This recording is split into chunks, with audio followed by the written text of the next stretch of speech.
Hey everyone, welcome to Sad Panda Presents. This is a podcast about music, and we're going to talk about how we feel about some albums that we're listening to. Right now, we're going through the Consequence of Sound's Top 100 Greatest Albums of All Time list. Right now, we're talking about number 76, Sigur Ros, agaetis, byrjun. I don't know, it's Icelandic. Fair warning, we drink a little, say some offensive shit, get over it. Yeah, so I'm Andrew. And I'm Shane. What's up, buddy? Not much, man. How have you been? It's been a long time since we've been in the booth for... Yeah, man. It's been over a month since we recorded or released, right? No, I think we released something, but we haven't recorded, like sat down and talked about shit since, I guess, before the Christmas break. So it's been a minute. Yeah, I don't know. We've missed at least 2 weeks release dates, too. But, you know... Oh, shit, have we? Yeah, it's been a while. Like, I really do think it's been like a month since we've released anything. But shit. It is what it is. Well, boom. Well, I we've think both been not do well. super busy, right?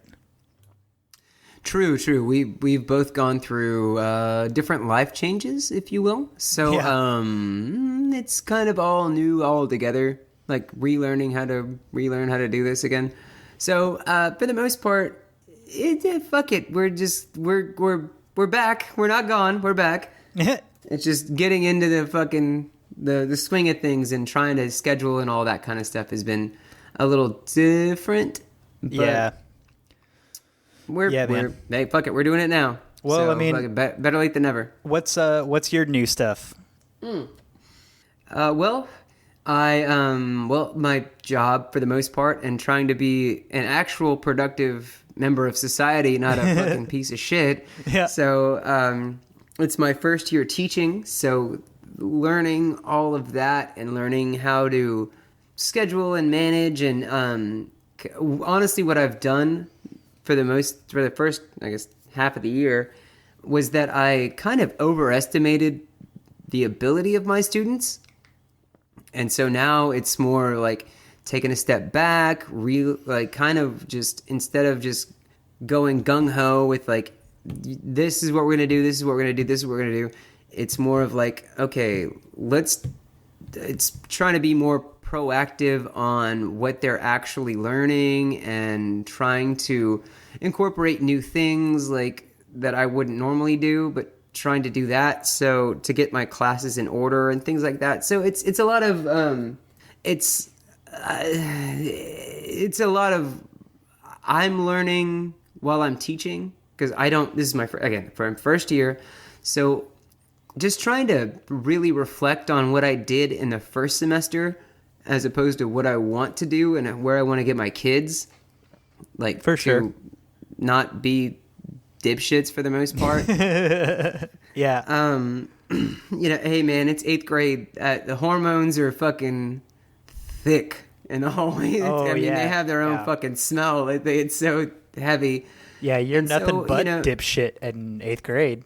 At least I was. Yeah, for sure. And and for me, like, I forgot that, I wouldn't say I was mature, but I was more mature than the people around me. And now, like, so cut to semester 1 to semester 2. I'm going to get in some teacher shit for a minute. Yeah. So so basically what happened was before we left for the break in December, I was told that what we're going to do is basically the senior teachers are going to, they're going to take my GT classes. Okay. And so that's now kind of a cool way to evaluate. Oh, why? I don't know. You get to teach to people that have a lot of experience. So, well, ideally, excuse me. And, I guess, well, it'd be nice if you got to do vice versa and you get to sit in for their teaching sessions too, to kind of like learn both ways, give notes, take notes kind of thing. Yeah, for sure. And basically what it boiled down to is that the school I'm working at, they're not doing so great as far as performing well. Okay. Like on the STAR and things like that. Yeah. On the state test. We're in Texas, we do STAR, but other states have their own whatever state test or whatever it may be. We're in Texas and we do terrible at testing, period. Oh, for sure. Like anyway, I could go another hour just on how fucked up the whole thing is. But anyway. Yeah. Anyway, so what they did was they took away my GT classes. And what they did was, for my 4th period GT class, I got basically one of the other, like the most senior teacher. I got her all of her shitheads. Oh. For my 4th period. So like the kids who don't do so great, they don't show up a lot, that kind of stuff. One kid has like a kid already. Oh, Jesus. Yeah. So there's that. And then on my other GT class, the more senior teacher, she had a classroom of like 7 kids. Yeah.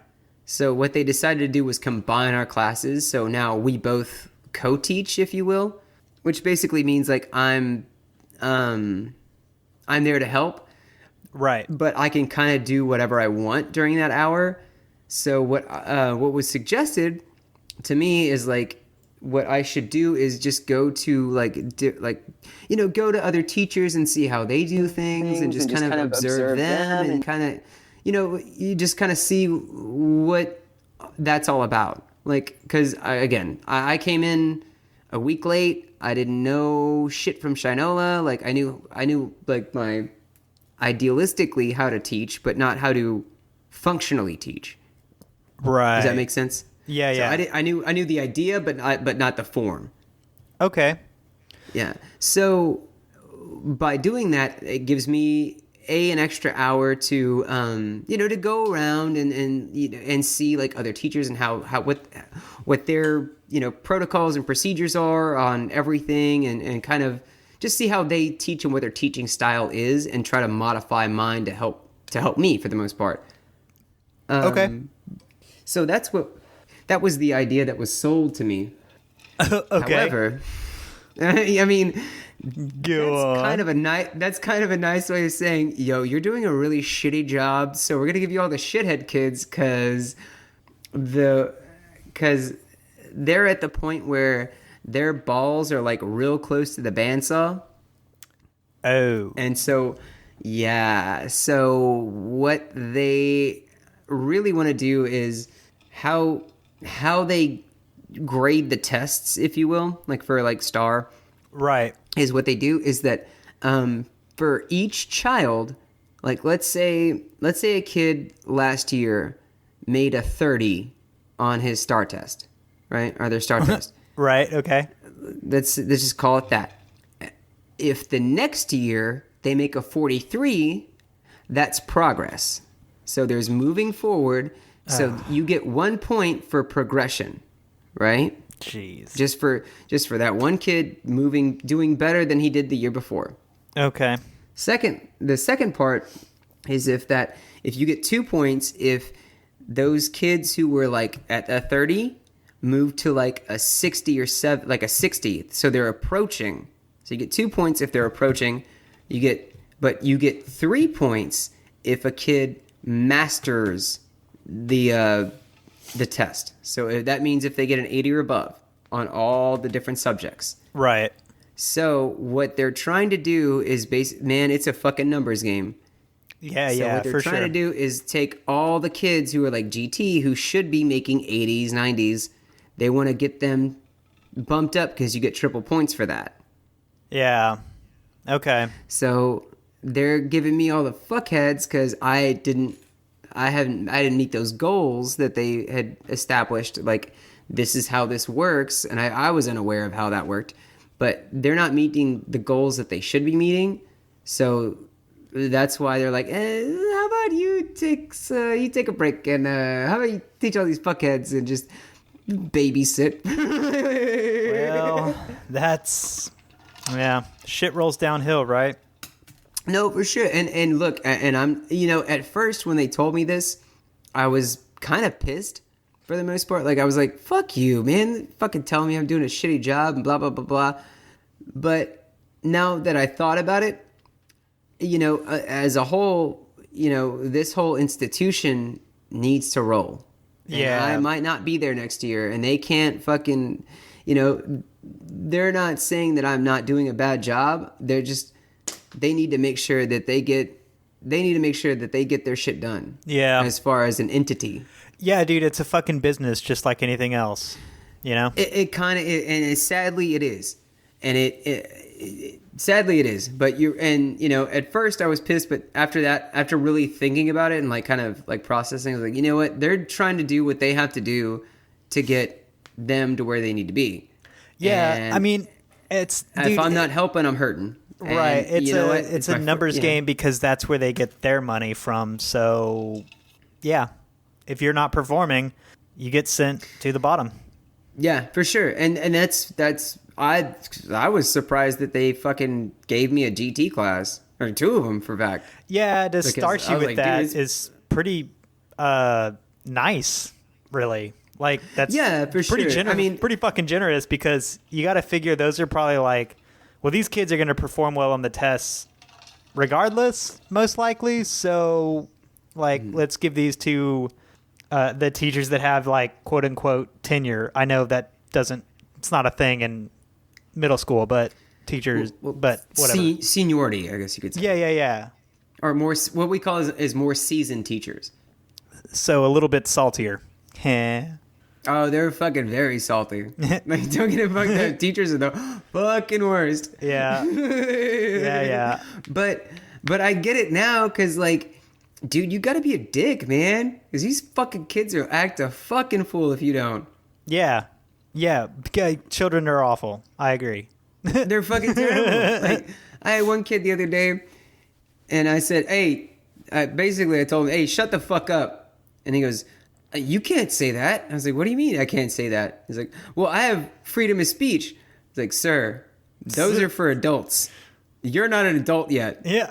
He's like, what do you mean? I was like, you're not a human yet. He's like, I'm a human. I was like, yeah, you're a human in training, motherfucker. Like, you need to chill your fucking little ass out. Yeah. Just because you stuck your dick in some broad doesn't make you a fucking man. Get the fuck out of here. Another non-adult yet. Yeah. Yeah, no, you got a hand job? Get the fuck out of here. Don't even fucking talk to me. Pay a light bill or $5. Then you can fucking talk to me about shit. Get the fuck out of here, little motherfucker. Yeah, but it is what it is. But it's that's been a big change for me, is just learning. There's so much shit in educate. I didn't realize how fucking teaching. Look, I knew teaching was hard, but teaching is fucking hard. Yeah. There's a lot of bullshit that goes along with it that it just I like it hard. I get why they do it, and I'm kind of surprised at how scientific and methodical they are, that about all the data, and you have to, like, man, you got to record every fucking thing. Like, it's a lot of fucking work. There's a lot of extra hour shit. Yeah. And it's heavy, and and coming in late and trying to fucking catch up and all that shit is just, it's just layers on layers. But I do enjoy it. I do like connecting with the kids. I do see myself continuing fucking to do pervert. this, which hey. Again, one of my students already has a kid, so there are perverts aplenty. like I don't. Yeah. I'm a bridge underwater, dog. Get the water under the bridge, dog. I don't give a fuck. But it's fun for the most part. I enjoy it. I really do. I enjoy it, and I could see myself continuing to do so. Good. I'm glad. I'm glad you're finding, like, some fulfillment in it.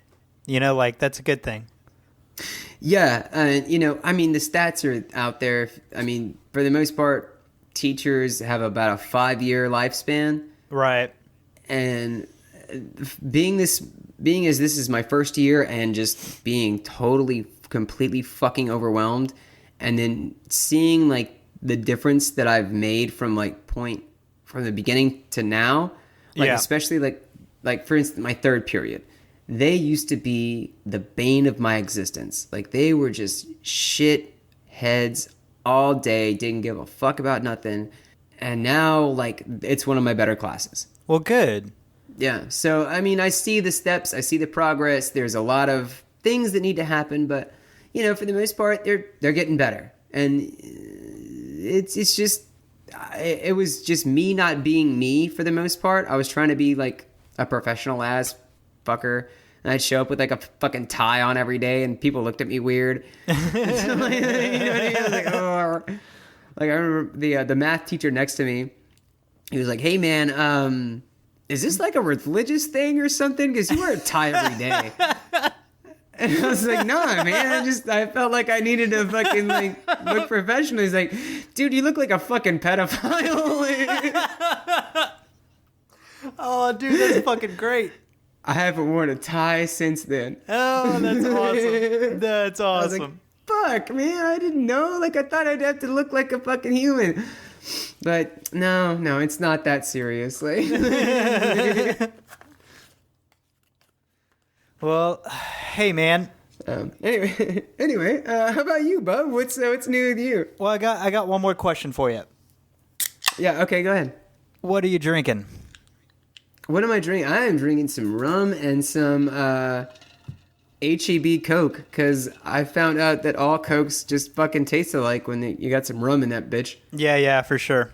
So I stopped buying like fucking stupid, like the Coke brand. Yeah. Like, nah, man, you know what? Hillsy Farm, just fine. It's a medium for rum, so I really don't give a fuck. Yeah, it's fucking sugar water that you're putting your rum in. That's sugar water. Yeah, I just need something to put rum in. Yeah, because I don't know if I could drink just straight rum like an asshole. I'm not at that alcoholic level. Like, I'm not S tier alcoholic level yet. So it's fine. It's fine. Fucking A, man. Well, I'm sipping on some Sierra Nevada because, you know, as you do. Right on. I literally just opened the last one I had in the fridge, so. So we gotta hurry this fuck up. No. I have some Shiner to fall back on if I need it. Oh, there you go. Yeah, I got one rum drink, and then I've got a that brewery that I took you to, that Javelina watering hole. Oh yeah. Yeah, I got a growler of their IPA. Okay. Because they shut down and they're going to change locations. But they've been off for like a month or so. Oh shit. Okay. Yeah, so I can't go to the fucking watering hole anymore to get my fucking IPA. So I bought a growler before they shut down, and I'm trying to nurse that. Sucks that they're going to a new location, because it was nice to be able to walk there. But then again, I totally understand. Like, I totally get it. Not a lot of foot traffic in that area. Nah.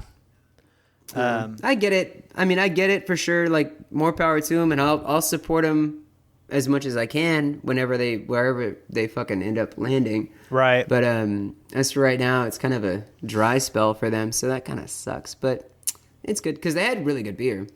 Yeah, it was good.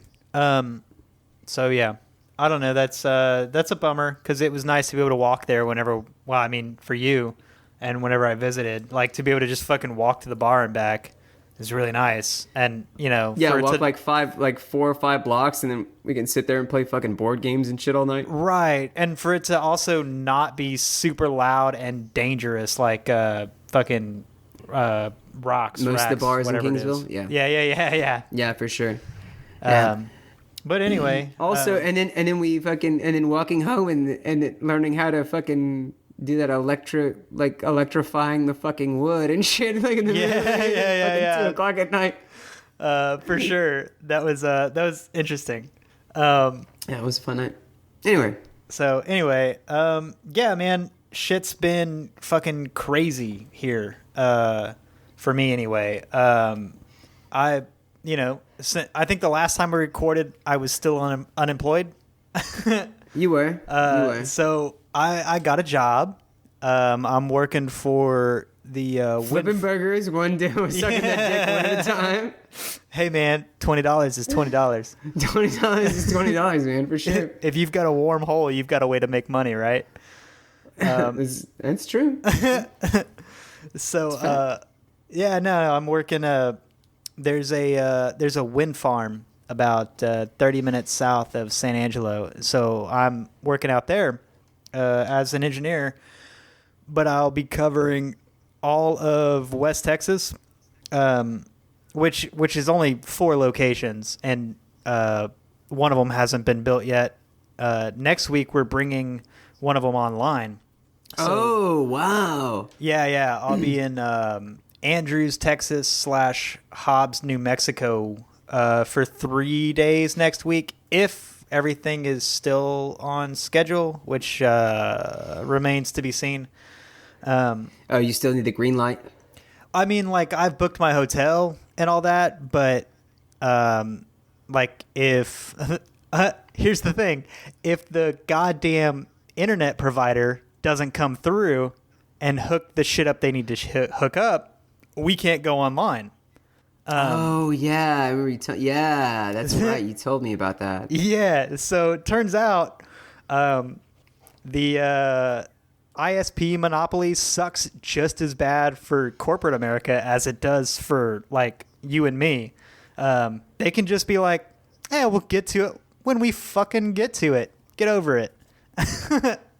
It's like, nah, you don't understand. We're paying you, like, corporate money. This is, like, a large portion of your business.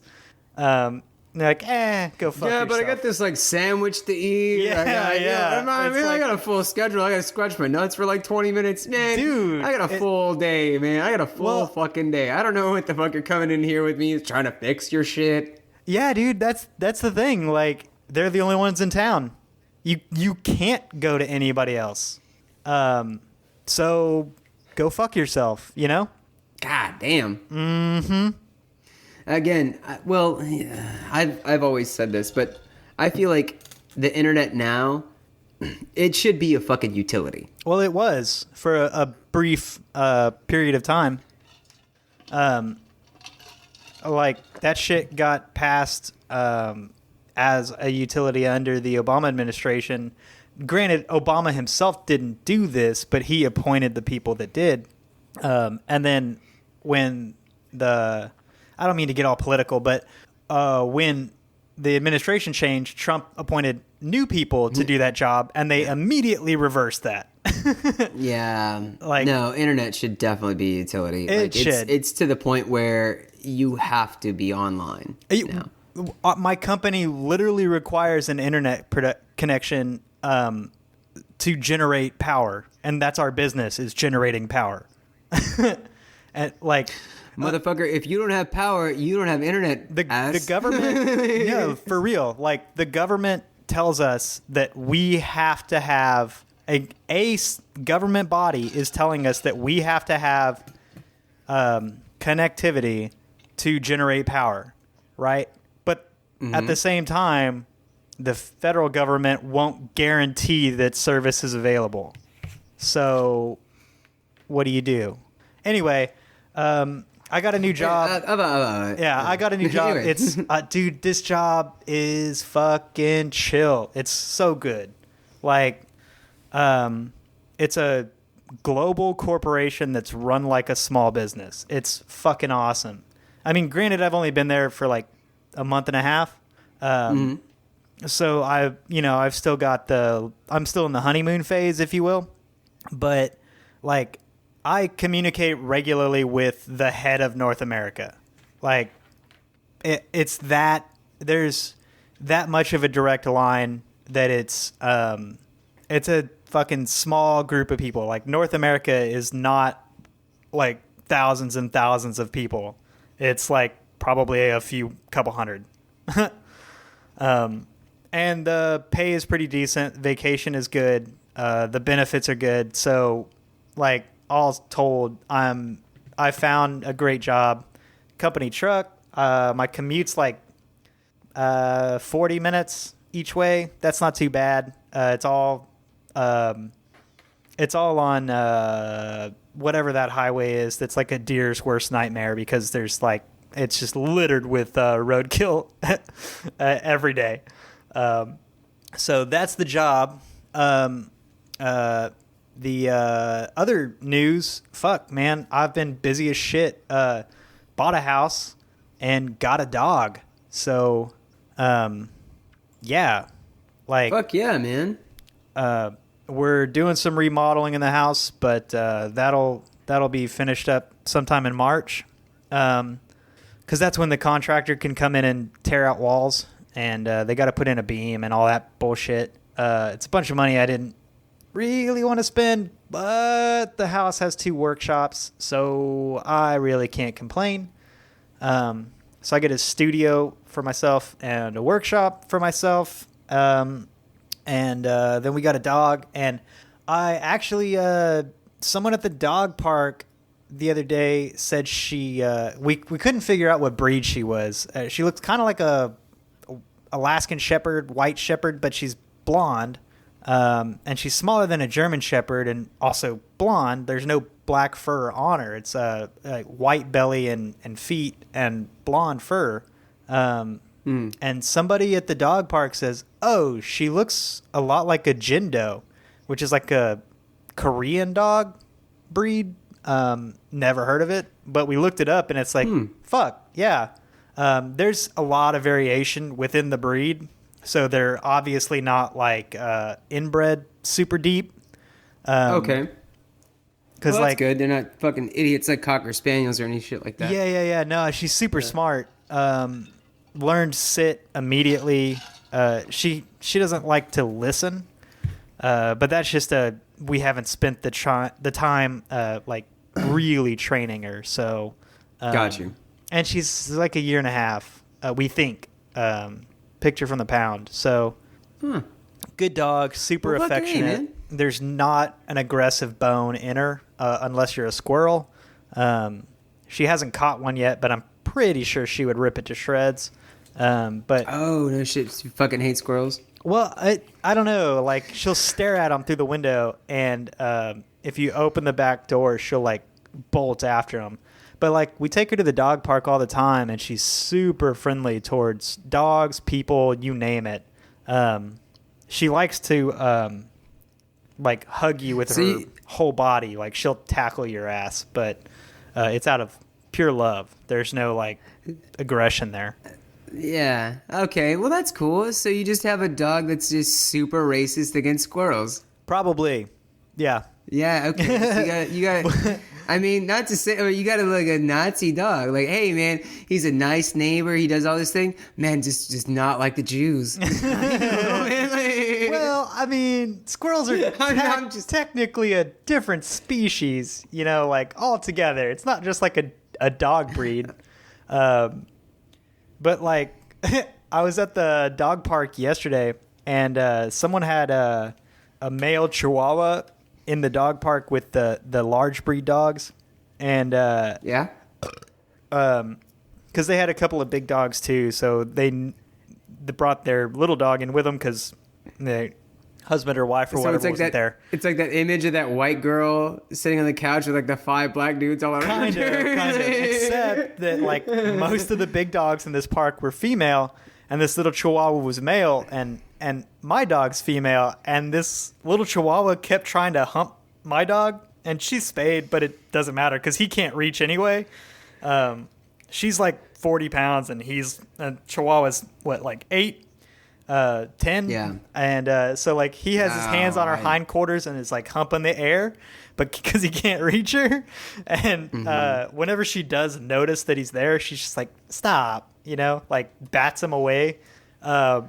To the point Would you that kindly? Like, yeah. Would you kindly fuck off? To the point that like, when I left the dog park, the fucking Chihuahua followed us to the gate and was like crying when I left and when she left, I should say, and he wasn't able to come with her.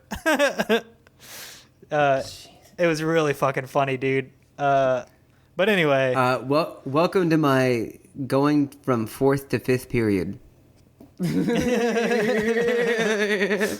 That shit happens all day, brother. All day. Oh man, it was dude, yeah, but dogs are way better than children. Than humans?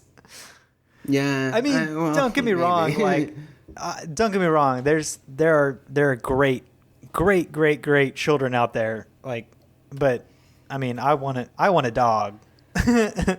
So Fair. No, well, it depends. It depends. It's very specious. It depends on the human. yeah, I mean, don't get me wrong. Like My human's amazing. I love my human. yeah. Well, Other people's humans, man. well, and You like guys are fucked up kids, guys. like Kay's daughter is great, like great, but also fucking about to go to college, and I didn't raise her, so I'm not like her dad. So it's just a friend, you know. You don't have a lot of skin in the game, yeah. Yeah, for sure. yeah. It's just be nice. Like that's the requirement, and that's great because we get along, and that's I couldn't ask for more. You know what I mean? Oh, for sure. But yeah, I don't want like a baby at all. I'd much rather have a dog than a baby. So, Oh, for sure. Always get a dog. Always get a dog. Never get a human. Always get a dog. Never get a human. No. Go to fucking Chuck E. Cheese on a Saturday. Yeah, they'll make you buy a motherfucking dog and get your tubes tied. I swear to God. yeah. So, yeah, and we didn't want like newborn pups on our hands, so we got her spayed immediately. 'Cause like she may be a year and a half, but that's probably old enough to breed. I don't know. Yep. Hey, that's why you listen to Bob Barker and his ass. Hey, he said spade and neuter your pets. You goddamn right. You fucking spade and neuter his pets. Man, there's a lot of cats around here is the real thing, and so I get it. Yeah, dog. Yeah, dude. Stray cats are a problem. They are worse than fucking rabbits, man. Yeah, dude. I swear to God, they fucking just come up everywhere. They're like weeds and shit. Well, yeah, man, and it's a fucking big problem for America's bird population. Like for real. Oh yeah, because they eat all the fucking birds. Yeah. Oh, they can eat all the fucking grackles and woodpeckers they can stand. I fucking hate both of them. Yeah, but man, don't kill the kiskadees. Don't kill the green jays. Don't kill the fucking cardinals and shit. Yeah. But they do. They kill everything. Oh shit, my cat used to kill hummingbirds. Yeah. God damn it, that's poor fucking form, man. Don't do that. Yeah, dude. So, I don't know. But, yeah, man. New house, new job. I'm on a hiatus from building guitars until the house is done, which is unfortunate. But, priorities, right? Like, gotta have a place to live first. So yeah, for sure. I get that. No, I mean, it is what it is. So yeah. Anyway, that's my fucking update. You want to take a piss break before we get into this? I mean, I went like a big boy before we did this. I did too, but I drank 2 beers, so.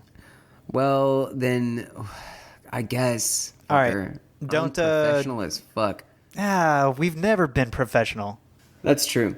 All right. Well, don't pause or stop. Well, I'll be right back. Yeah, take a piss break, and then we'll begin the album that we're supposed to be talking about, even though we're 40 minutes deep. Yeah.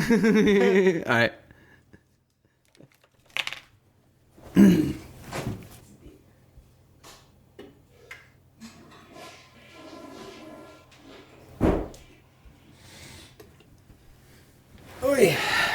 Okay. I hate being so fucking close to this thing. Oh,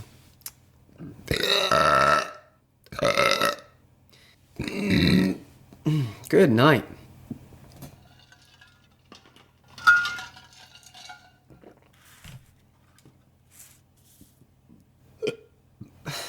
God damn it.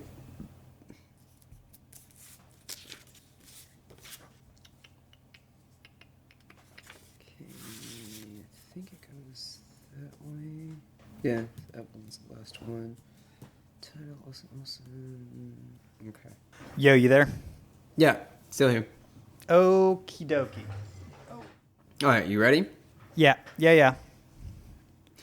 Okay, guys. So, the album that we eventually got to is Sigur Ros's 1990 albums. Jesus fucking Christ. Something Icelandic, agaetis, byrjun. I don't know. Agaetis byrjun or byrjun. I do not speak Icelandic. I Agatha don't even Bjorn. know how to. I don't know. That, which translates to a good beginning. Oh, okay. And so, yeah. So, basically, there's a couple of things I want to bring up. hold on. I want to pause there and say, I just switched over to the Genius page for this, and it says the album's title means a good beginning or an all right start. Yeah, I wasn't gonna do the more negative one. To be honest with you. I just saw that. I thought that was great. Anyway, that's well, it is what it is.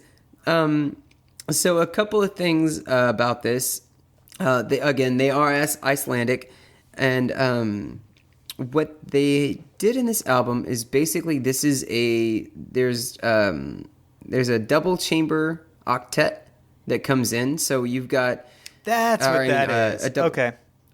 What? I didn't know that, but it makes a lot of sense hearing that because like now I know why. Now I understand why every song had like the elements that it did. There's so many strings and things like that, for sure. Yeah. Mm-hmm. So it's a double chamber, a chamber double octet. So there's 16 members in this octet, going from cello to piano to guitar to violin and all that kind of stuff. Yeah, it's fucking all over the place. It is kind of all over the place. So this is the band's second album, which we will get to the first album later in the album. But basically, their first one wasn't as good. And it was a little more punky kind of sounding. Okay. It wasn't as drawn out as this one is. But this album, fun fact about Iceland and their like ranking system as far as album sales go. This album sold 10,000 albums. Okay. Making it platinum. All right. Well, I mean, you've got to consider their population, right? Like. That kind of just drew me into like how I guess unpopulated Iceland is. Right. So I mean, was it $1 million to get gold, and then, or is it $1 million for gold? In America? Hold on. Platinum album. I know diamond's like 10 million or something like that. But anyway, so their scale is a lot lower than anticipated. So I saw 10,000 makes it platinum. I was like, oh shit, I thought platinum was like, I thought you had to hit like at least over 1.5 or something like that in America. I know diamond's like 10 million or something like that, I believe. Yeah. Oh, hold on. Thresholds. Okay, for the United States, for an album, gold is the current threshold. Gold is 500,000. Mm-hmm. Platinum is $1 million. Oh, $500,000. Okay, $1 million. And then diamond is 10 million. It's 10 million. Yeah. So, okay. Yeah. I knew diamond was 10 million, but I didn't. Yeah, okay. But and so like basically, everywhere else, it's considerably less. Yeah, for sure. And I didn't, me being ignorant as fuck about this, I didn't realize that basically to get platinum was like 100 times less for other countries. Well, yeah, okay. So like the Wikipedia page that shows the thresholds shows it doesn't show Iceland, but it shows the UK, Canada, and France, and they're all not 100 times less. They're all about in the neighborhood of 5 to 10 times less. Okay. So like instead of, well, no, you're more correct. Sorry. Like the UK is like 60, 100, and 300.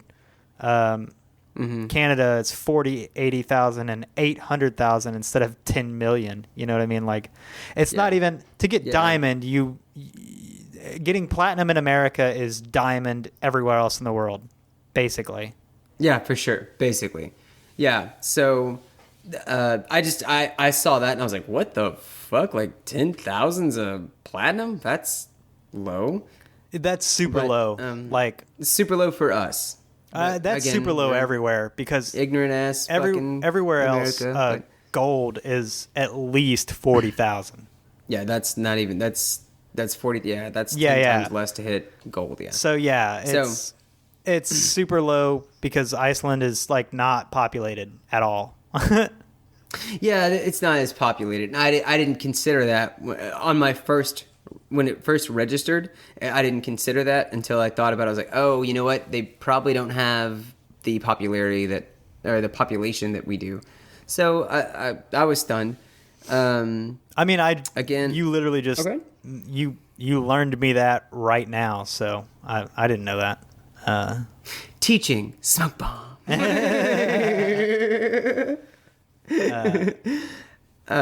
So the another thing about this album before we get into it is the title of this album, like we mentioned, it was A Good Beginning, but the whole album title is I gave you hope that became disappointment. It is a good beginning, or maybe whatever you said, that, or maybe an all right start. An all right start, something like that. Yeah, that's the med version. Start. Anyway, that's a really long fucking title. It is a really long album title. It really is. But they shortened it down to that, and when I read that, it made me think of there's a Fiona Apple. I think she still has the record for the longest album title, and the album is called Win the Pawn, and it just says ... Okay. But I think it's like a 200 or 300 word album title because it's like a short poem. Well, it's like when the pawn goes here and does this and checks the mate and blah blah blah blah. But that's Fiona. I from what I remember, she does have the record for the longest album title for that. But it was a long ass album title. That's I'm just gonna say that's pretentious as fuck. A little bit, right? A little bit. Get the now fuck that you kind of know what the fuck. That's not. Now that yeah, okay, we're just starting with the pretension and the shit. So like listening to this album a couple times, like in its true native language, was decent. Was good. It was good. But when I started reading the words, I was like, holy shit, these fuckers are. It's a lot more heavy than I expected. Okay. I didn't translate anything. I listened to this album primarily driving, which was a mistake because I wanted to fucking fall asleep. This is a good album to do that. Yeah. I think this is a more, but it's better background music. Yeah, it's just, man, that's when I have the time to listen to these things, is when I'm like, I have a 40-minute commute. Like, that's the perfect time to listen to this kind of stuff. And man, it really just wanted to put me to sleep. Like, I had to go between this album and podcasts to like fucking like, okay, I'm gonna fucking doze off if I don't switch this up. You know what I mean? For sure. But this would be like, I could put this in my classroom while like the kids are taking notes, and this would be fucking pretty good. Like, cause it's kind of serene as far as the album. Yeah, as a except whole. that your kids are shitheads and they'd be like, why isn't this English? And shit like that. Oh. I'm just fucking with you. I've had a lot of arguments with my students, and they all say I listen to elevator music. Oh, well. And I'm like, yo, this is the Constellations. The songs that I'm allowed to play in school, bro. Like, really. Come at me when you listen to Step Right Up. Right, yeah. Or like Felicia, which is a song literally a song about a blowjob. It's great. Oh, they would never make that connection. Really? I mean, it's pretty fucking obvious. It is, isn't it? Yeah. However, they have to think and try and put forth effort to understand what the lyrics mean Not and what really, the words like, say. The very first time I heard this song, like, I immediately understood. You know what I mean? Like, it was a subconscious understanding. You, like me, sir, have overestimated the ability of 8th grade children. Yeah. in America. Okay. Well, okay. I mean, I guess I was in college when I heard it, so I probably wouldn't have gotten it in middle school either, but No, I could play that song tomorrow and no one would catch the fucking thing that it's about a blowjob. I mean, especially because probably you couldn't a play good it. 70% have never gotten a blowjob. So Yeah, that makes sense. I mean, you can't play that song in your class because it has the words tits in it, but I can do whatever the fuck I want in my classroom, sir. Anyway, but I wouldn't. But like, I've played like music, and they're like, "Why do you listen to old shit?" And so I was like, "Okay, you're tired of old shit." So I put the new Tool album on. Yeah. They did not like that at all. No, I bet they wouldn't. Like, all right, no, hey, this just came out a month ago. Good luck, motherfuckers. Yeah. Well, Kohi just released a new album recently, right? Oh, I didn't know that. Oh, yeah. Well, that guess what's happening tomorrow? I think it was recent. Tired it could of my be like old 2 shit? years ago, for all I know. I don't fucking know. Oh no! If it's not like a month ago, oh my god, it's so fucking old. Oh my god. Oh, well, fuck them. I mean, this is like if it's not on the radio, it's not worth listening to. Well, who the fuck listens to radio anyway? That's what I said. So who the fuck listens to radio? I've got Spotify. Get the fuck out of here. But they can't pay for Spotify. Yeah, I know. They're kids. They don't have shit. Fuckers. Yeah, pay a bill one time. Motherfucker. Yeah, do you really want to listen to music for $7 a month or $10 a month? There's a free version of Spotify. It just sucks. Exactly. Fuck that noise. I ain't doing that shit.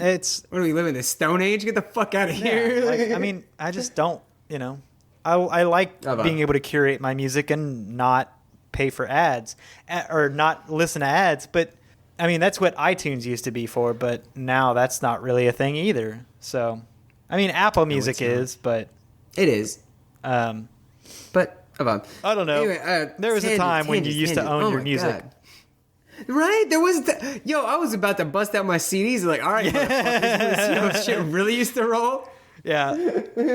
Oh, dude, I still keep CDs in my truck because, I mean... Oh, because you never know. Yeah. Hey, man, that signal might drop, and I ain't listening to the fucking radio I have a bunch of stuff downloaded to my phone, but honestly, sometimes I get in my car and I'm like, I have to, like, plug this in. CD it is. Like, it's already loaded, just hit play, Hey, fuck it. You know what? Sometimes, honestly, like the other day, I was driving and I was tired of like, I don't know. I just didn't want to look it up on my phone and I didn't want to like, I was like, fuck it. You know what? I want to listen to an album because I have to go to work and this is like a 30-minute album so I can listen to the whole fucking thing on the way over there. Yeah. So I dropped in Interpol. Okay. And I listened to Antics. I was like, fuck yeah, dude. Like, this was a time, like, there was a time where... There was a time when that was what you had to do. Dude, there was a time when I had hundreds of CDs. I think I have like 8 now. You know what I mean? Like, no, I still have all mine. There was a time where that little Walkman, your CD player, in my first car, my CD player, my like walk around CD player had a little attachment that went to the tape deck. Yes. Dude, I had one of those too. That was a lifesaver. That made fucking life much better. Yeah, dude, I had one of those too. I really did, Brack. Like, oh yeah, everyone did. Or I did because I did. But like the rich kids I went to school with, they didn't have that shit. Like, I mean, CD players. Like, get the fuck out of here. Like, nah, this is. I mean, there were times the CD player in my first car stopped working. So eventually, I got a replacement. You had to revert. But like even then, I at one point I owned a fucking '67 pickup truck, and that motherfucker had a tape player. that was retrofit into it. Like, it didn't come with a tape player. Like that was an upgrade for that truck. So yeah, man, like I had one of those too. But yeah. Yeah. No, for sure. Anyway, nostalgia. Anyway, moving on. Let's do the fucking thing we came here to do. Oh, talk about the album? Fuck. I mean, yeah, for sure. Like, it's been like a month and a half that we listened to this one fucking album. It's done. Dude. Okay, so the last time we talked about recording, I listened to this album like 3 or 4 fucking times. Didn't take notes, like normal. And then when we talked a few days ago, we were like, all right, let's fucking do it this week, no matter what. So I listened to this album over the course of coming home from work 2 days in a row, so that I could take notes while I was driving. I know that's not the safest thing, but that's safe. Dude, it fucking kept me awake. All right, like it was that or fall asleep. So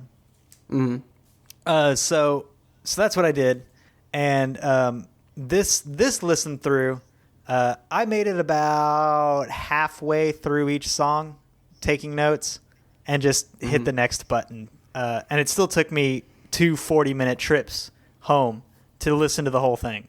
That's how fucking long this album is. It's probably like an hour and a half. It's fucking ridiculous.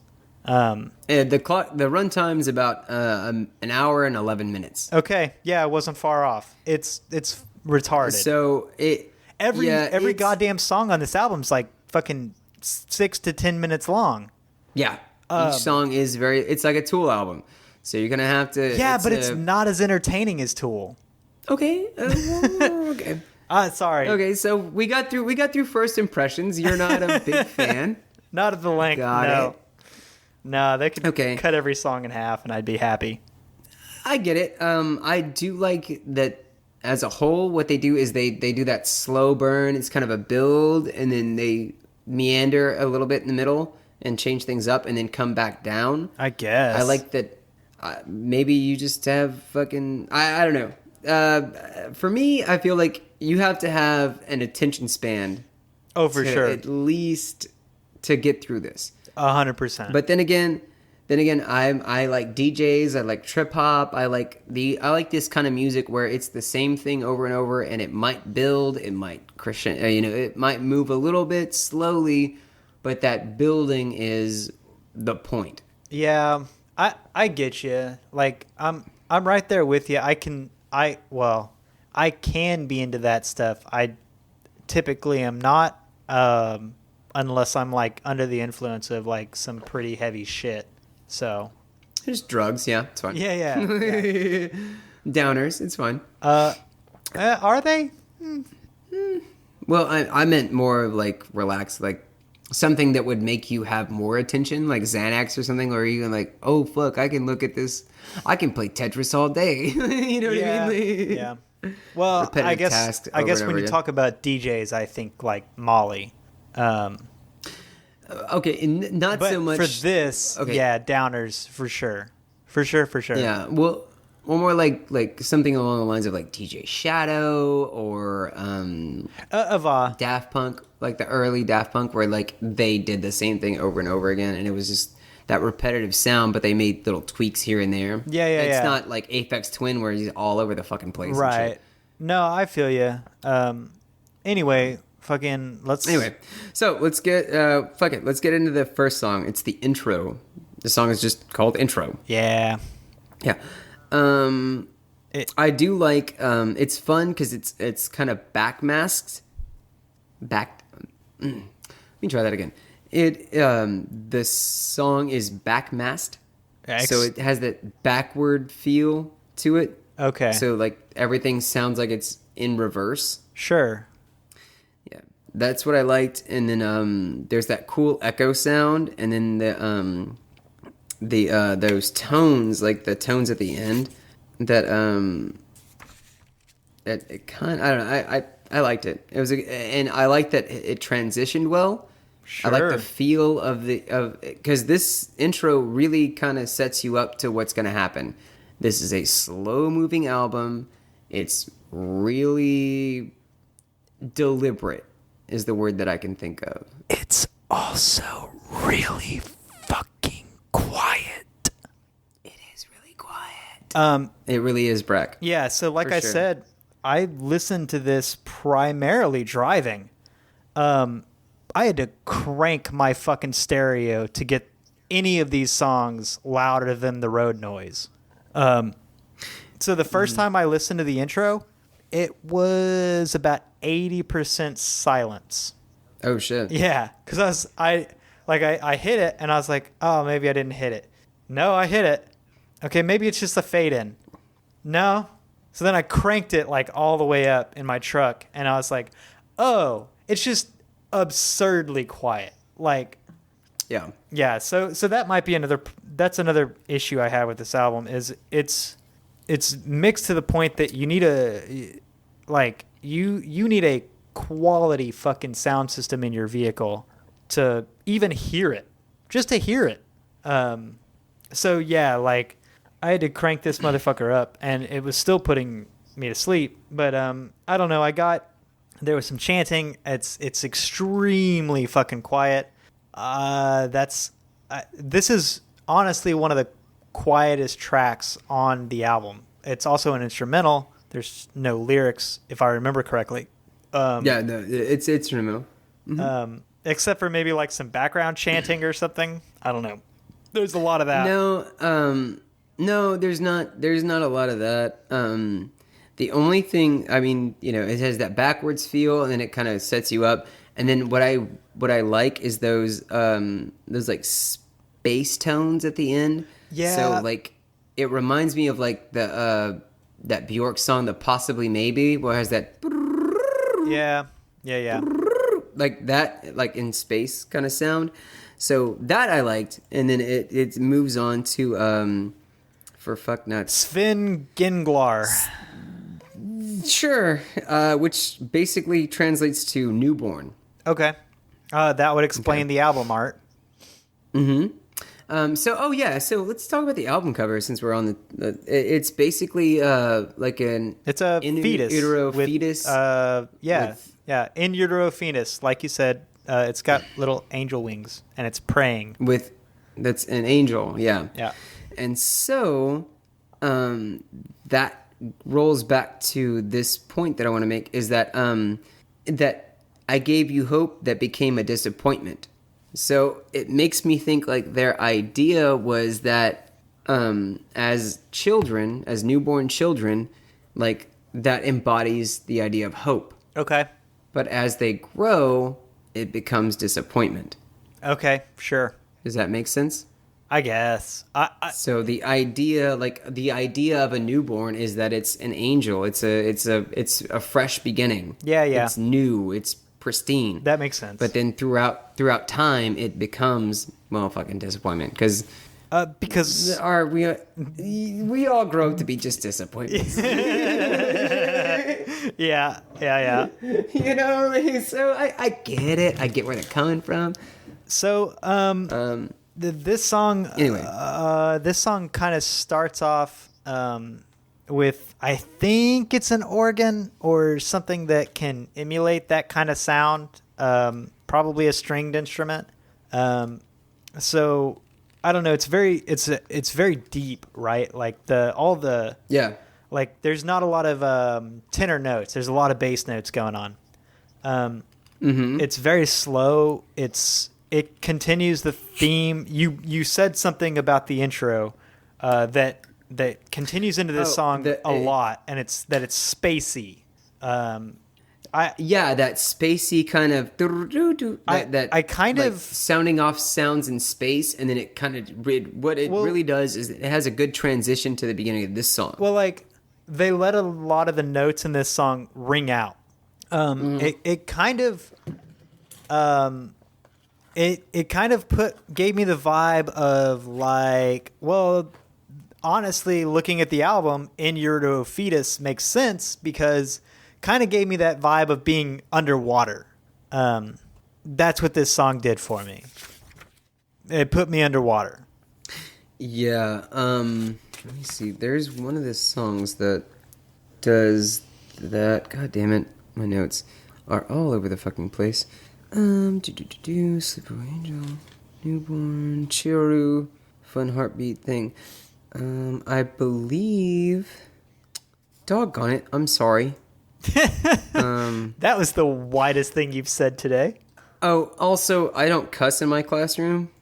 So, like, that makes sense. Saying silly things like that is most of the I say those now. Most of the people I work with remind me of the guys I used to hang out with in the ag shop in high school. So a lot of cussing and everybody dips.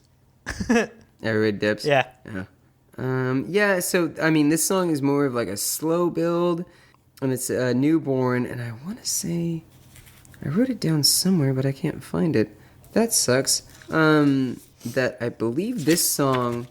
Oh, that's what it was. Is that this song is the I Gave You Hope That Became Disappointment. That's one of the lyrics. Yeah, that's what you led with. Mm-hmm. Yeah. Well, for this song, that's what it was. That's what in there. And so what they decided to do is that for this song, their idea is that it's... I believe, yeah. For this song, what it is what the idea is that they are watching a birth from the baby's perspective. Okay.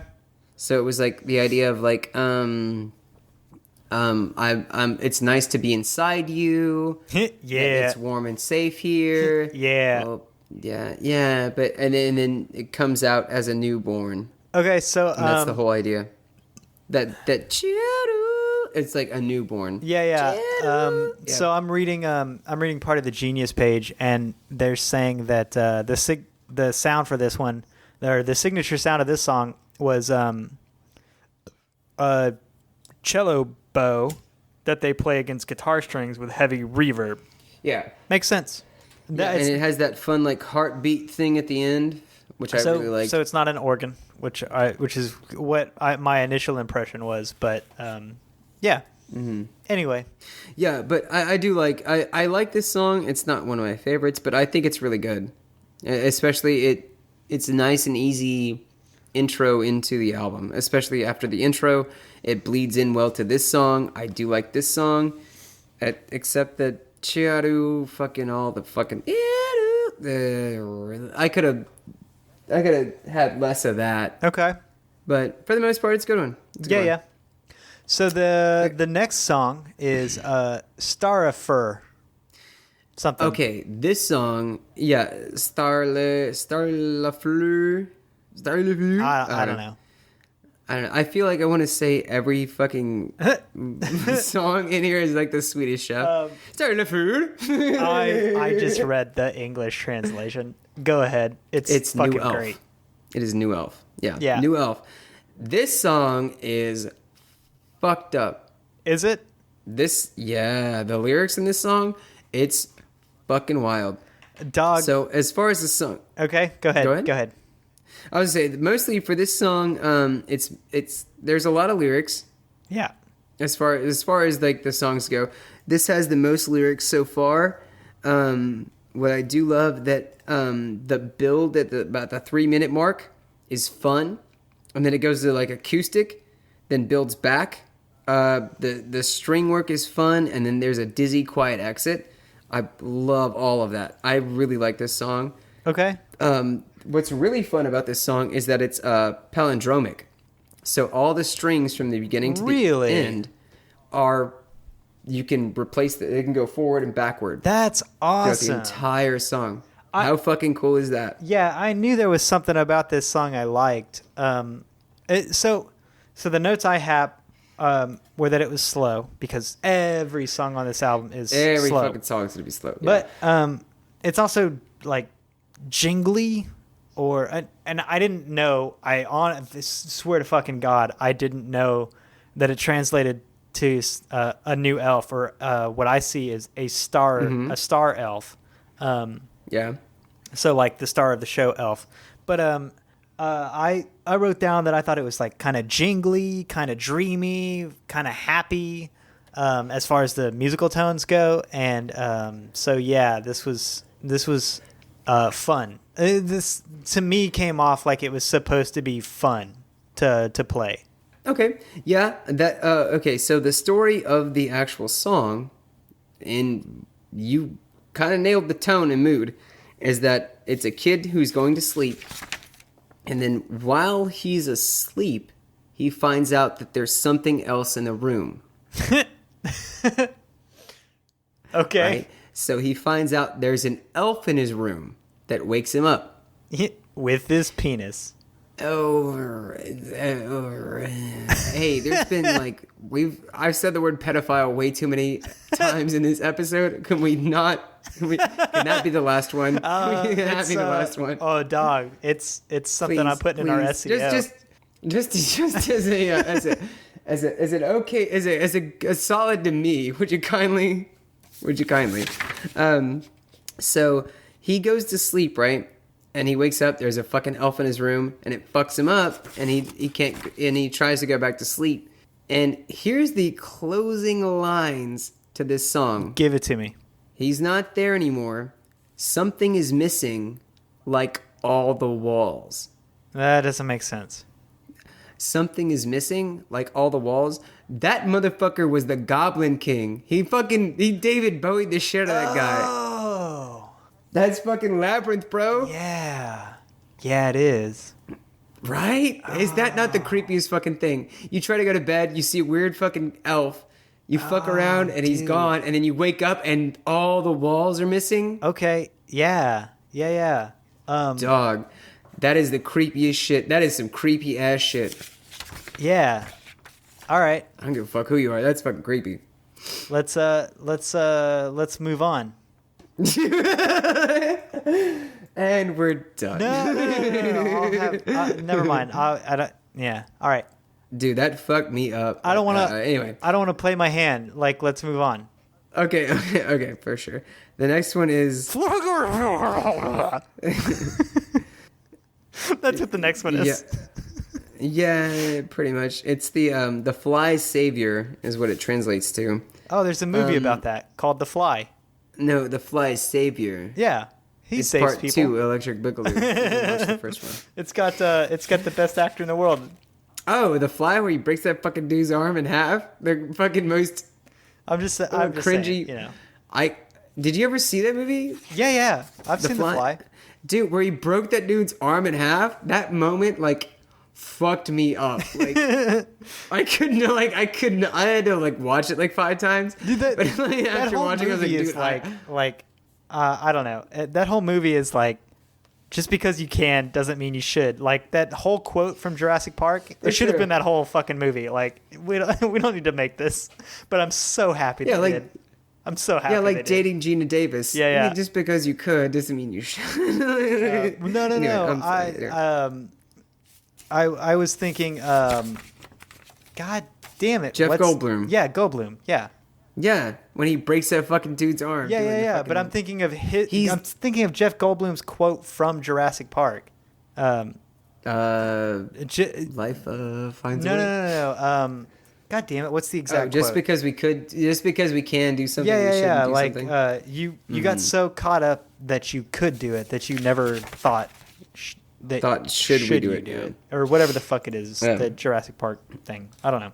Yeah. It's probably been about 10 years since I was in that movie. Anyway, again. Yeah. So the only things I have on as far as the music goes is I don't know who the fuck is the drummer, but I think he wore his snare rake out by the end of this album. Probably. They use snare rake all the time. All the time. I wrote that the intro was kind of ominous.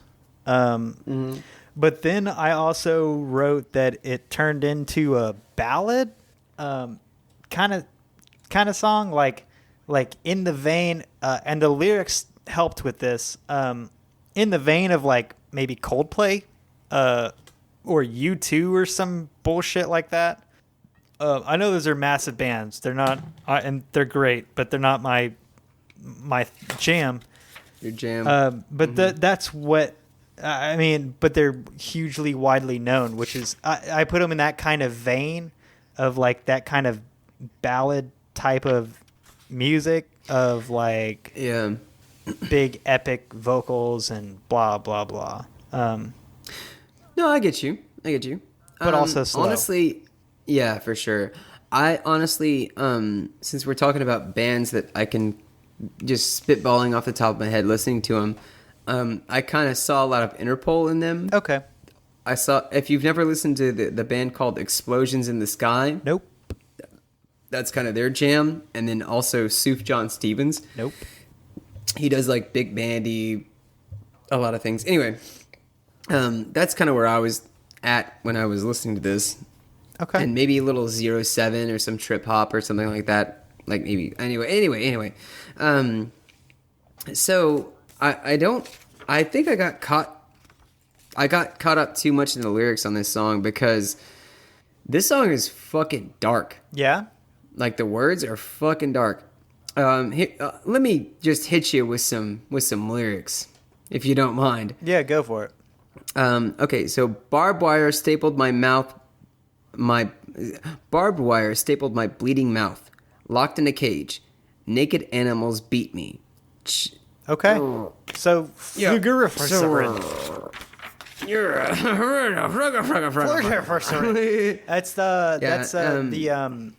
the scene in Eurotrip where they give him the safe word and he tries. Oh, to you know what? pronounce I fucked up. I fucked up.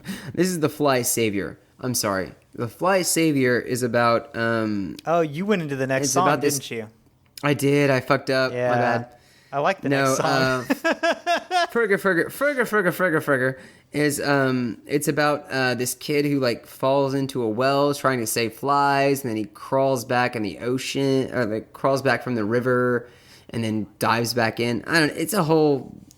It's a lot of layers on layers of kind of shit about Yeah, fuck that noise. trying to save the things you can't save, and then being burned and then trying to go back, that kind of thing. All right, well, I'm sorry. I didn't really like this song. Yeah. But my battery... Well, hold on. Before we go on to my battery, let me take a piss. I'll be right back. Yeah. Jesus Christ. You knew this was coming. I knew it was breathing hard.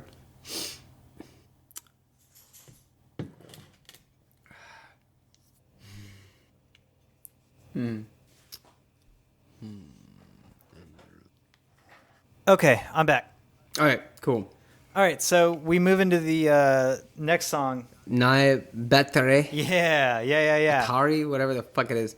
So that just means new batteries. Oh, okay, cool. So new batteries. All the things I said about the last song with the fucked up lines about barbed wire stapled to my bleeding mouth. Blah blah blah. Yeah, that's what that means. Okay, cool. That's about this song. This one I liked. First thing, my first note is horns. Yeah. That's They're fucking horns. That's the Holy fucking shit. That's the exact first word I wrote when I took notes too. It was the word horns. Just horns! Exclamation point! Horns. No, mine was The more fucking horns in like this thing. Holy shit! mine was more about the intro, how it sounds like when the horn section of an orchestra starts tuning before they start playing. Yeah. That's what the intro of this song sounds like. But they get better. for sure. The intro sucks. Yeah. But because it sounds like they're It fucking might have tuning. been- But the song It itself, might be that they did that. it could be. But anyway, Then I wrote that there's like a kind of mellow, slow rhythm that persists. And then this song becomes so this song's not bad all the way through, but it goes from decent to good or from good to great in the second half for me. But if you want to talk about like any of the first half stuff, no. Go for it. I mean, there's horns and it's a slow build. Again, this whole album is just slow building. yeah, for sure. And then we get to like the 440 mark, and this song fucking it gets heavy. It gets like in a bad break. Yeah. So about halfway through this song, they chill the fuck out, but then they come back. Wait, there's more. They come back. And when they come back, it sounds like, to me, what it sounds like is there's somebody on a drum set just beating the ever-living fuck out of a hi-hat, and it's not, like, held together. They're just riding against each other. Do you know what a hi-hat is? Yeah. Yeah, so that... so the two cymbals that... Yeah, but when you let them... If you don't hold the pedal down to make that sound where they come together, they just ride around on each other, and they just fucking ring, but they're not necessarily harmonized. And it sounds like he's just beating the fuck out of it and letting the two cymbals just like mash against each other. And granted, this is all in beat, like it's boom, boom, boom. It's boom, it's boom. it's definitely it's definitely deliberate. Yeah. Yeah.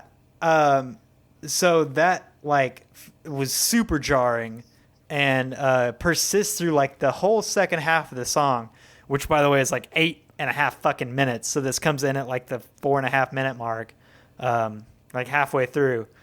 Again, anyway, yeah, that's what made this song great. Yeah, because it gets heavy, and after it gets heavy, it speeds up. Yeah. Like, so we get heavy for like a minute and a half, and then it speeds up and goes faster and does the same thing, which I fucking love this song. Dog. I think it was one of the yeah. This song was like a fucking. This song was the smelling salts of the album. Wake up, motherfucker. For sure. Anyway. For sure. I loved it. It's gritty. It's fun. Like, toward the end, it gets grittier and it's more fun. Yeah. But, yeah. I totally love this song. It's a good one. I'm happy to hear it's about some dark, fucked up shit too, because that just makes me happy. Yeah, you know, and the So Naked Animal beats me, charges me once again because that's a battery. So basically, the battery. The idea is that the battery is it's just recharging to get fucked up by all this weird shit around you. Yeah. The last two lines of this song is "Alone Again." Okay, that makes sense. These motherfuckers are emo as shit. Well, yeah, dude, they live in fucking Iceland. Like, come on. But I'm just saying, like, I didn't expect like. The tone, like the sound and the mood, I didn't expect it to be so fucking emo. Yeah. Which, I mean, I normally I like emo, but goddamn, I just didn't. I didn't even see it coming. That's what she said. Well, that's what I told her. Yeah. So we go on to Eigentrahmist. I didn't get that one. Hand job Hamast. Yeah. Heart pound boom boom. Okay, yeah. Heart pound boom boom boom is the I think no, it's not. No, you're right. That's right. No, it is. It is, yeah, heart pound boom boom boom. Yeah. Yeah, that's right. So this is so when this started, it starts off with the piano. Dog. Right? Dude, no. It starts off with an organ. The organ. I'm sorry, the organ. Yeah, you're right. So it's an organ. I thought this was going to be a Constellation song.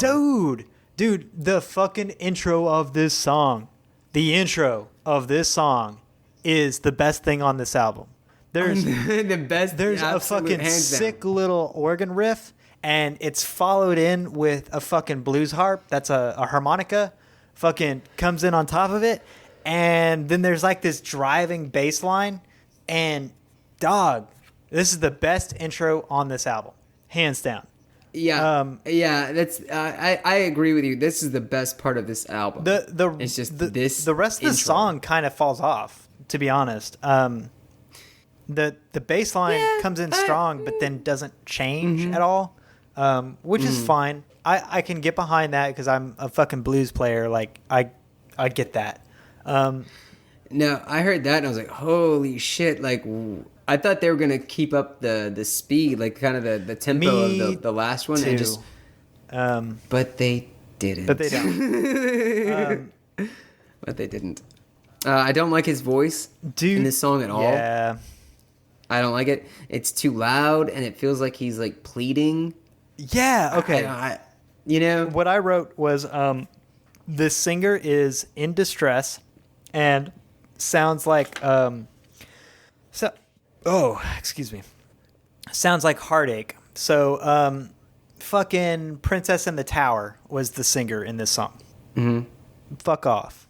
Yeah. This man, Rapunzel, let down your hair so I can climb up. Rapunzel, stop being a little bitch and fucking man up. Like, this was. Don't get me wrong. Again, the blues is all about like laying your heart out there. So I get it. Like, I get what they were going for, but they didn't nail it, and that sucks because the intro with that fucking organ and that harmonica and that fucking driving bass line, like. This song has so much potential, and then it falls flat, and that sucks because... Yeah, I thought... I was really hoping that they would do something different with that, and it was such a good setup that it's odd. Dude... It's not odd, because, I mean, it's this... No, it's not. The album is the album. I kind of expected it to go that way. But if they just took a fucking hard turn... Yeah. And just kept going with that would have fucked my mind up. Yeah, and it would have been great. It would have been the best song on the album. For sure. But here we are. Yeah. They don't. Yeah, and it's something, the heart pounded, boom, boom, boom. They fall back into their style, which, I mean, if you're a fan of this band, you have to appreciate, right? Like, we've talked about... For sure. Like... Elton John putting his own twist on other genres of music. So I get it. And I don't want to be too hard on him. But at the same time, like, man, there was a lot of potential here that just goes, it ends up being okay. Yeah. And this is where that line, I looked for a good beginning, but it becomes a disappointment, comes in. Oh. That's where they actually say those words. Because that's what this song was?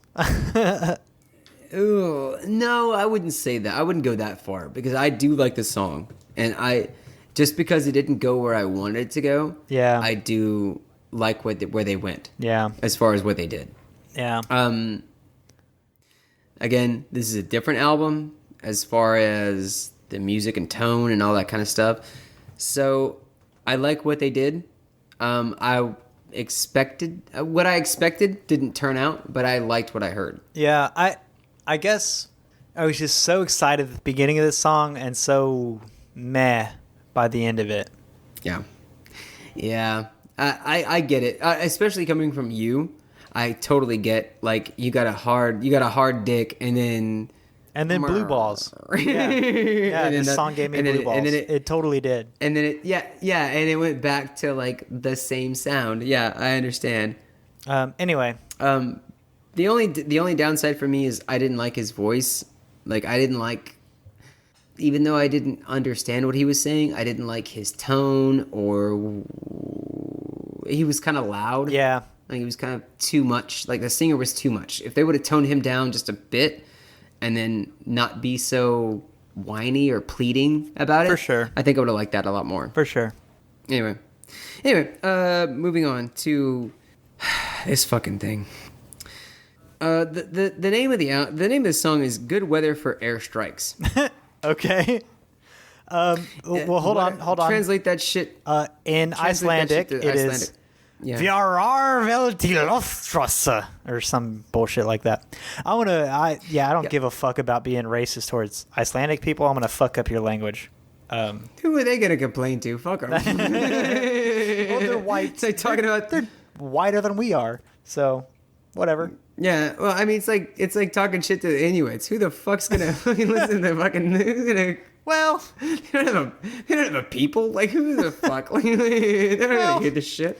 Well, yeah, people in Alaska, the goddamn Alaskan fucking Indians are gonna fucking complain. Get the fuck out of here. Yeah, well, yeah. It's like talking shit about the homeless people. Well, no, like, who gives a fuck? They're not gonna listen to this. I guess I just feel better making fun of Icelandic people because we didn't slaughter them. technically the French slaughtered Yeah, I'm Polish, you so it's all good, right? Hairs, motherfucker. Okay, all right, whatever, dude. If you want to go reverse on that, Eric the Erickson landed in Iceland, and technically we are white people, so he slaughtered their people.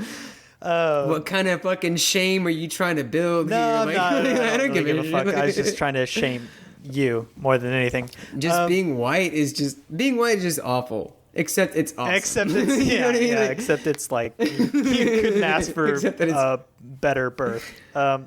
it's pretty cool.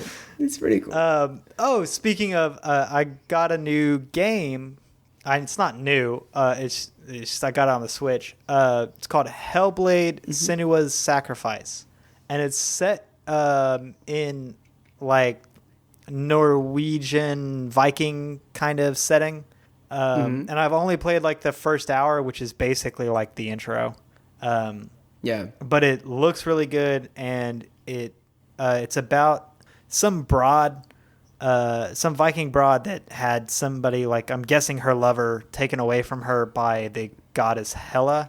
The Viking goddess Hela, and so she has to go to even get into the fucking to get into Helheim.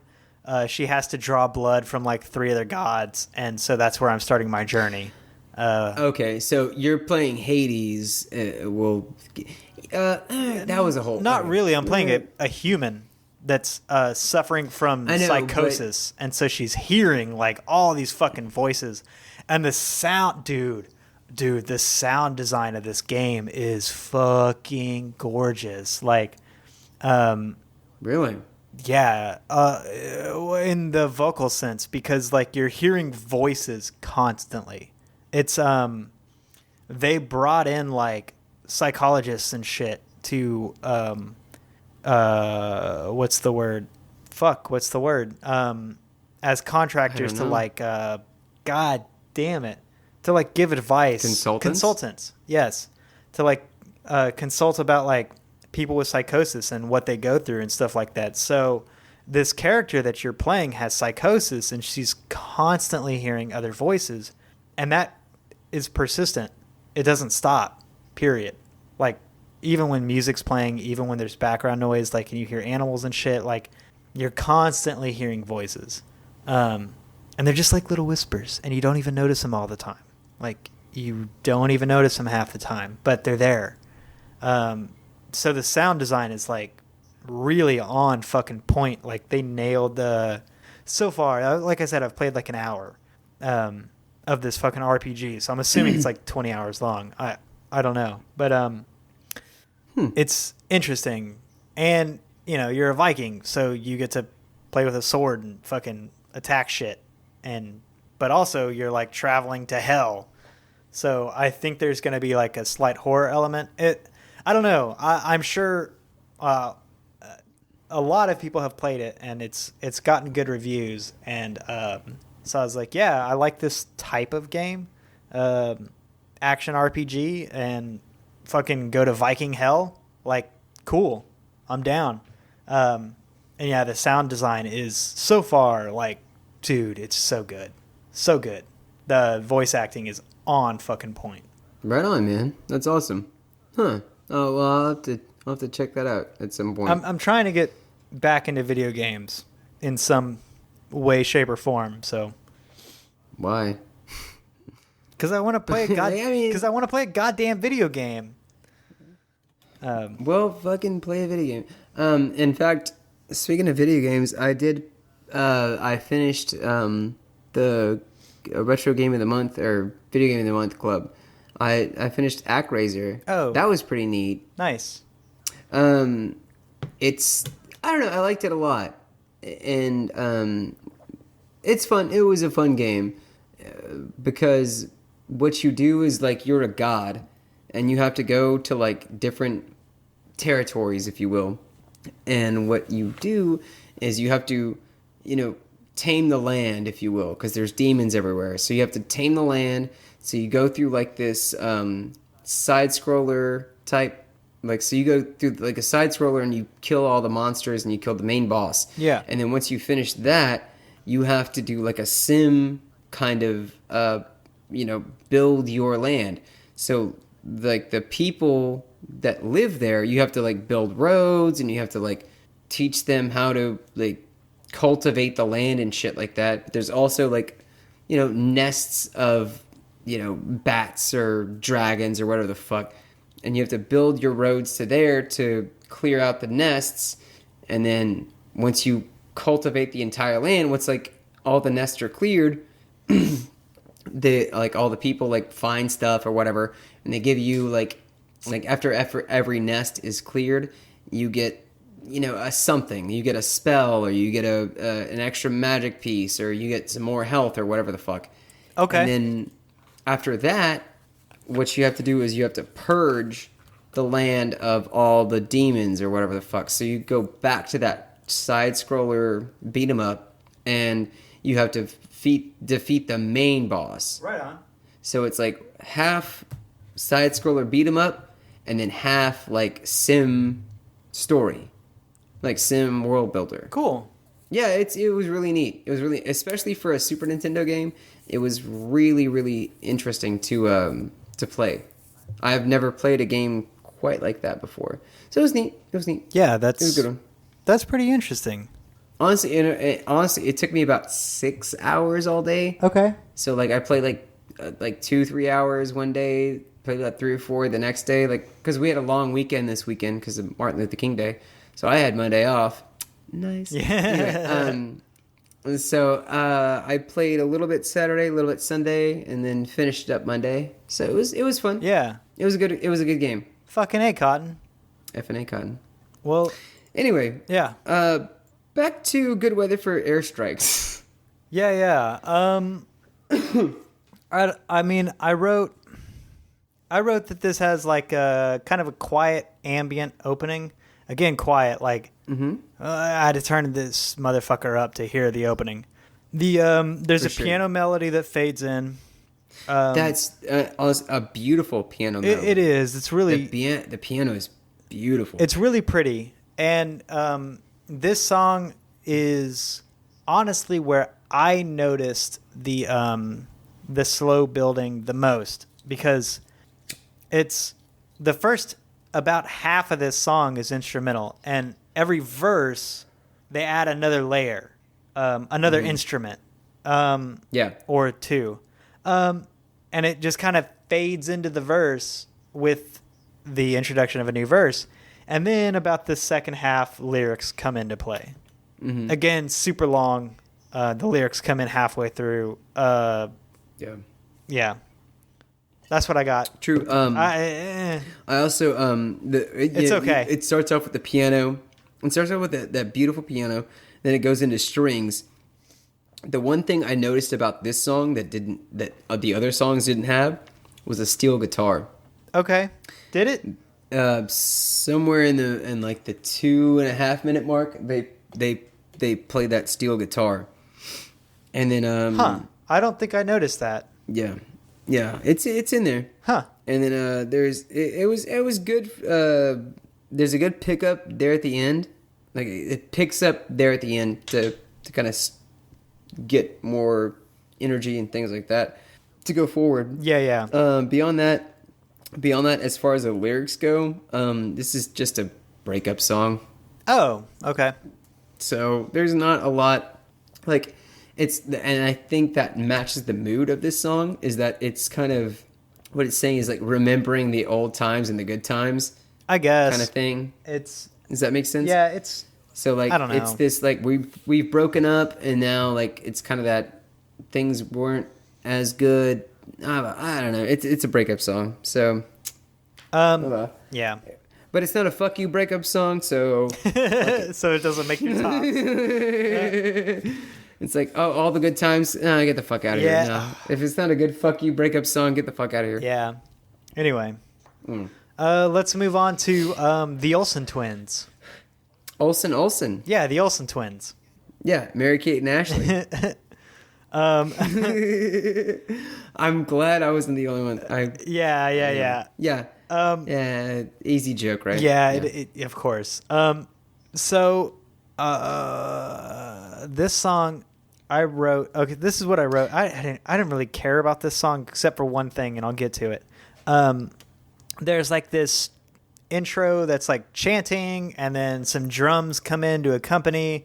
Then there's like a driving electric guitar riff. I'm not sure if it's the first time we've heard electric guitar. Probably not, but it's the first time it was like... It's not. First time it was super like in the foreground. And then there's like chanting and they're very distant. And then there's one thing about this song that I really fucking like. The rest of the song, whatever. Before you answer, Okay. Is it the flute? Yes. Is it the Yes. flute? There's a badass like whimsical flute riff like in the middle of this fucking song, and it comes in like once and then it goes away and like and just gone forever and just leaves you wanting for more. That's all you want is that magical flute riff. Yeah. That's the flute. No, it's the best thing about this song. The rest of the song is kind of meh. The flute is definitely the highlight of this song. 100%. I did like the good bass intro because it started like the beginning of this song. It's very, again, I hate to bring it back, but it's like Interpol. Like Interpol's bass player, like they lay the track down, and that's what this song did. It was like that bass player lays down what's going to happen. I guess, and I like that a lot. I guess it didn't seem that way to me. For me it did, and also this song doesn't have any real words. No. So the words that are being said. It's kind of like in jazz when they scat. Oh, no shit. That kind of shit. That's what is going on. Oh, is that they're scatting. Oh, I just thought it was some weird Icelandic bullshit. Yeah, I mean, come from a fucking idiot who doesn't know anything about Icelandic. That's what they're doing is they're just kind of scatting. Huh. Like anyway, that kind of shit. And so they have that in other languages too. Huh. Go figure. Yeah, for sure. So they're doing that, and Bjork has been known to do that a couple of times. I don't remember her doing that much in post, but she does do that in like other albums. Huh. Okay. But they were doing that, so there's no actual words in this song. It's just gibberish that goes on. Okay. But I think this is one of the better songs in the album. Sure. Honestly, I really like this song. Anyway, moving on. Yeah, that's fine. It didn't do it for me, to be honest. Okay. Except that mad flute solo. Except the fucking flute. Yeah, that shit was bomb. Except the fucking flute. Like sure. I'm not even Jazz being sarcastic. That was fucking bomb. It was great. No, it is fucking bomb. It's the best thing about the song. It's definitely the highlight of the song for sure. Anyway, and then we move on to the title track, Agatha Bjorn, which is sure. It's it's a good beginning is the translated version. And this song has a good beginning. There's an acoustic guitar right there in the forefront, with a little piano riff in there. It comes back later. Outside of that, kind of falls off for me. So there's a piano bit at about the 2.5 minute mark. And for the life of me, I listened to the song about 7 or 8 times today, trying to really get a grip on what that song is. Because I've heard it before. That piano riff goes over and over again. And for the life of me, I couldn't translate it to something else. But I've heard this riff before, and it drives me fucking crazy. It's going to drive me... cut to maybe like Sunday or Monday morning, I'll wake up in a cold sweat. Like, oh my God, it's that fucking thing. You know what I mean? But as for right now, I had no idea, but it's oddly familiar. And that was kind of for me, it was kind of, it derailed me from the song because I was trying to figure out, for the most part, where the fuck I've heard this thing. But as a song in general, it's a meh at best. Yeah. Like I've been through an hour, 40, 50 minutes of this shit. I'm fucking kind of done. meh. Yeah. Yeah, meh. It's fine. You did that before. It's fine. Yeah. Man, it totally makes sense when you talk about how they brought in a fucking octet. Like, this thing is, it's like sitting through a symphony. You gotta be in the fucking mood.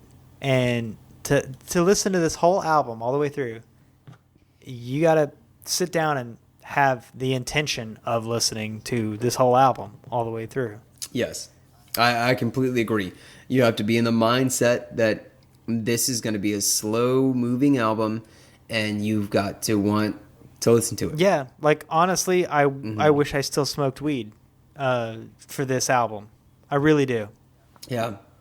Or fucking, like, you can't just listen to whatever the fuck, like, Run the Jewels or fucking something hyped the fuck up. Right. And then come on to the, like, no, man, you've got to... This is an intention. And anyway, there's one more song. It's Avalon. We go out the way we came in with an instrumental. It's very string heavy, as is with this whole thing. It's slow. It's there. It's slow. For me, all I could hear is like a cat purring. Okay. Like a slow, droning cat purring in the background. However, except the end, when they wrap it up, they're at about the 120 mark. Sure. It almost sounds like Butcher the Song from the Ugly Organ album. Huh. Because there's that da dun dun dun. Yeah. Da dun dun da dun dun da dun dun dun. Oh, I didn't make that connection. I liked that album a lot better. Yeah, me too. We all did. Thank you, Nate Glines. Yeah. Thank you, first time caller. That's him, right? He's first time caller. What? Did I get his title right? Nate Glines. Yeah. Okay. Just want to make sure. His name? No, his title. First time caller. Oh fuck. Yeah, first time caller Nate Glines. Yeah, for sure. Okay. Yeah. I don't know. I've been drinking. Well, for us, it's first time request or best requester Nate Glines for us. Well, I mean, we did have Stitches. Yeah, because get the fuck out of here. Yeah, because Caleb Stitches is a much better fucking request. No, but we did get Thank You Scientist, and that's right up there with Cursive. Like, oh shit, that was kind of a perfect album. So, equally appreciated though. Equally appreciated. We will. No. I'm going to say Nate was the best requester. Well, because Kyle was a guest host. That's true. The bestest guestest. Yes. You're right there. You're absolutely right there, sir. Anyway. Yeah. Don't cross the streams, man. You're gonna fucking. It is what it is. We love. Do you not watch Ghostbusters? Don't cross the streams. We love all these people. There are only listeners. there's like. Well, Kyle. Well, we also got Kyle and Paul Penn. That's true. Because they have to, because they were on an episode. Yeah. The other guest hosts. Yeah. No. Like, there's love all around. But, you know what I mean? Like, I don't know. I lost the train of thought. This song goes out the way they came in on an instrumental note. It's okay at best. Yeah. For me. I didn't like Avalon. Yeah. At all. In fact, I think the title song was my peace song because honestly, the whole idea of that is that their album before this one didn't go over well, so they had a really hired a fucking orchestra to make it better. Well, they wrote a song about it, how bad they felt about how the song went. So. How the album went. Yeah. That's poor form. Like you don't fucking talk about your ex-girlfriend to your current girlfriend about how shitty she was. Like, why the fuck are you gonna put a song on this album about how shitty your last album was? Yeah, man, That's I don't just know. poor form to me. This is poor form. Anyway, this whole album is very meh for me. Okay, but fuck it, let's do a top 3. What are your top 3? We're gonna do top 3. My top 3 for sure is gonna be number. Oh, good lord. I'm gonna go number 3 is, oh god damn it, I didn't write the fucking name of it. I didn't write the translations of all the songs. Fuck me. God damn it. Just because I can't, it should have been Hergen Tahamist, the one that sounded like a constellation song. No, fuck that. No, fuck sure? it. No, fuck it. Moving on. No, my number 3 is going Which to one was that? be. Nope. Shut it down. I changed my mind. No, because I might be with you. I just didn't. You literally cut out. I didn't hear what you tried to say. Yeah, we're just not going to do that. Okay. My number 3 is going to be Starlufur, the Staring Elf. Okay. Because it's fucking creepy, it's palindromic, it builds, it's acoustic. I love that. I think that's a fun song, even though it's creepy as shit. Gotcha. It's a fun song. My number 2 is going to be Olsen. Okay.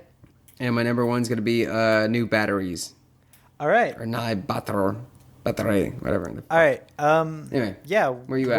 We're not far off. My number 3 is Hajarda Hamast, Bam Bam Bam, My Heart Will Go On. My heart goes on. Yeah. Because it's the best intro ever. That intro makes this my number 3 song. The rest of the song can fuck right off. Number 2 is going to be the Labyrinth song, Starfleur. Yeah. The elf. Okay. The creepy elf song. Because it's, honestly, our conversation about that song put it into my number 2. Ranked it up. Yeah. Like I already thought it was a happy, fun, like jingly song, and your description of it's fucking Labyrinth, that made it number 2 for me. But yeah, and then especially that big old David Bowie. Yeah, that giant cod piece that he has just throughout the whole thing, the tightest pants imaginable, like spandex. And then number 1 is of course Nye Battery. Duh. It's the best song. Yeah. It had horns, man. You can't fuck around with having horns. And they just fucked up a couple of cymbals for like the whole second half of the song. There's just a dude. I don't know if it's the drummer or if they've hired a specialty dude to just fuck up cymbals, but he's just fucking them up the whole second half of the song, and it's like, wake the fuck up, motherfucker. It's the only song, it's the only song on the album that has that wake you up quality to it, and that makes it my best song. Yeah, for sure. I get that. That's totally fine. Hey man, it is what it is. So our next thing is what we do is on a scale of Pavement to Elton John. I forgot to get the list. Where would you put this? I didn't grab my list, so I don't know. So I'm gonna. You don't know. So I'm gonna guess. I'm gonna guess. No, that's fine. Somewhere around. It's better than Kanye. So 99. But not like by a lot. Really? I didn't like this album. It's gonna be like, if on a scale of Pavement to Elton John, I mean, it fucking blows Pavement out of the water. The Pavement's garbage. This was great compared to that. Yeah. Is it better than NWA? Yeah, it is. Yeah. It's better than NWA. Okay. So I don't know, man. Like, I wish I could find the list. Sorry. Do you need a moment? Yeah, go ahead. Where do you put it? On Pavement No, to do you Elton need a John. moment? Yeah, on Pavement to Elton John, where do you put it? No, as in, I'm still doing that thing. I was trying to buy time because I'm still looking through my shit. Yeah, so we fucked this up. I forgot about our rating scale. I honestly just fucking forgot. Yeah, I forgot about it until we we're so into it. Okay, so okay. I just where okay, I just found it. Okay. Yeah, man, this is gonna be right around Fear of Music. It's towards the bottom for me. Maybe Imagine, but definitely bottom half. Probably bottom quarter. There's a couple of songs that I would listen to again, but for the most part, this album's getting taken off my Spotify. I don't. It's not bad. It's just not good. Yeah, I'm in the same vein with you. I think it's fine. I think it's better than Sly and the Family Stone. Okay. I'd listen to it again over that. Yeah. Okay. I think that, But that's not in our 100 to Honestly- 81. So the 180. I finally found the list. Okay, But that's right. it doesn't matter. Yeah, I guess it is better than Sly and the Family Stone, but that's a good man. That's honestly a good thing to compare that's it to. a good grouping. Yeah. I think it's for me. It's kind of in between. I'd say it's. Good Lord. I like it. I like it a lot. I think it'd be somewhere around the ballpark of somewhere between. You know what? Honestly, I think it should be around either or, under either or, but above Sly and the Family Stone. Fuck. You understand that you put either or in your top half, right? Oh shit! No, I don't have the list in front of me. Well, okay, you're a fucking sucker for Elliott Smith. I'm surprised. I am.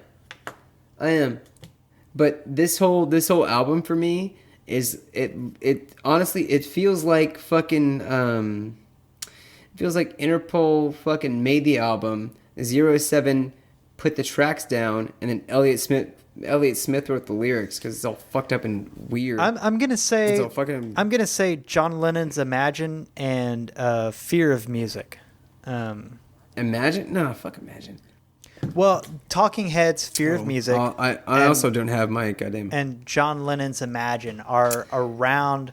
Honestly, they're just they're interchanged in their place for us on a list, and it's near the bottom for both of us for both albums. So I'm gonna say somewhere around there. I put it around ballpark. Yeah, well, that sounds about right for me. Yeah, Like, I Fear of also Music- think Straight Outta Compton was a good comparator for you, for both of us. Like, And you think to fucking ugh. No, you asked. Compton was at the bottom of the Yeah, barrel. you asked, is this better than Straight Outta Compton? Yes. Is Yeah. it better than Talking Heads John Lennon? Maybe, but I think so. I think musically it is. yeah, musically for sure. That's why I put it above. That's why I put it above. You're that, right. 'cause it's a pretty album. Okay, the way I think the talent composing this album, yes, I think is a cut above. However, would I rather listen to it on a daily basis? Like, is this going into my normal playlist? No, and neither of those other No, albums. I think it's right there with I Wish You Were Here for me. Okay, Like, it's a good album, I just not something I would go back to. I would listen to Wish You Were Here before I would listen to this album again. In fact, I have. There are some songs. Yeah, there are some songs I'd go back for, but for the most part, nah, man. I put it around Wish You Were Here. No. If not, I honestly I'd put it just a cut above Wish You Were Here. Yeah, not for me. For me. I prefer Pink Floyd to this. And Pink Floyd does the same kind of thing where they make a lot of spacey, long songs, and I would rather listen to that than this. But hey, to each their own. It is what it is, man. So F&A cut. But anyway, that's Anywho. fucking whatever this album is called. Agatha Bjorn by A Good Beginning. Sigur Ros. A Good Beginning. So that's number 76. Do you know what number 75 is? I do. Give me one second. I mean, I have it in front of me. I just looked at it. Oh, what is it? It's The Blueprint. Oh, by Jay-Z's Jay-Z. The Blueprint. Hell fucking yes. So whoa. you're Thank very God excited for some fucking hip hop. Yeah. I'm not as excited, but I feel like I gave Kanye a fair chance, and in fact probably overrated him as he is. But I enjoyed some of his music. I haven't gone back to it, to be perfectly honest. But I have gone back to Beastie Boys. I have gone back to Atmosphere. Oh yeah. Yeah, like I've listened to that shit. So. Yeah, he just dropped a new album too. Oh, did he? Like Nice. Yeah, I think like in December. To be honest with you. I've had Like, you know what? I've had 2 days before my birthday, he dropped an album. I've had NWA come up on playlists, but I generally skip it if I'm being perfectly honest. Fuck no, fuck them. But Atmosphere, I They're typically fucking don't. terrible. I like his stuff. Beastie Boys I was into before we started this thing, but Atmosphere I had heard the name, but I really wasn't familiar or into. And now I can say when his shit comes on my playlist, like I'm down with it. He's right up there with like Lupe Fiasco for me. For sure, like Lupe or fucking Murs or yeah, he does a lot of telling, not showing. Yeah, he's really good. And which is what rappers should do. They should paint a picture. For sure. So anyway, You know, and he's good at what. Anyway, no, for sure. Go on. Like yeah, it's good shit. So yeah, I'm not as much looking forward to Jay-Z, but I'm gonna give it a fair shot, just like I gave Kanye and NWA and Atmosphere. So we did an Atmosphere album, right? yeah. Okay.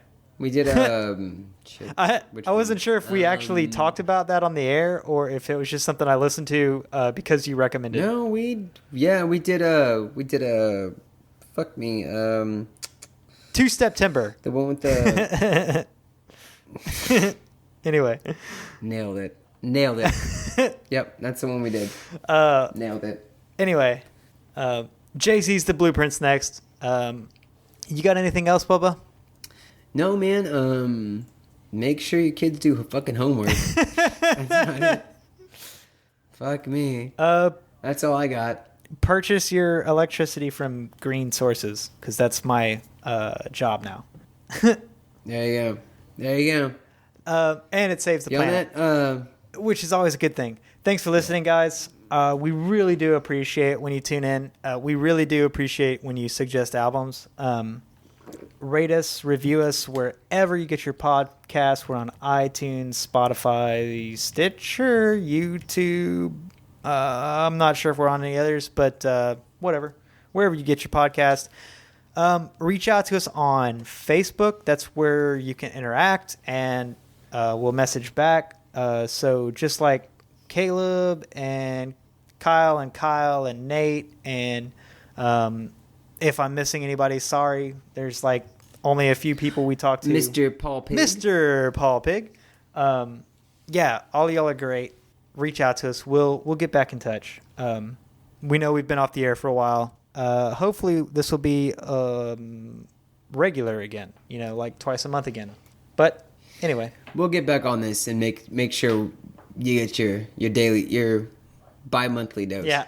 All right. Well, Anyway, so I hope you join us back for Blueprint by Jay-Z. I'm a fan, but Andrew's not. So just listen to Andrew be pissed off for like an hour and a half. It'll be fun. yeah, we'll see. All right. Anyway, love you guys. Thank you so much for listening. Y'all have a good night and a better tomorrow. Heard that. Thanks again. Bye. Bye.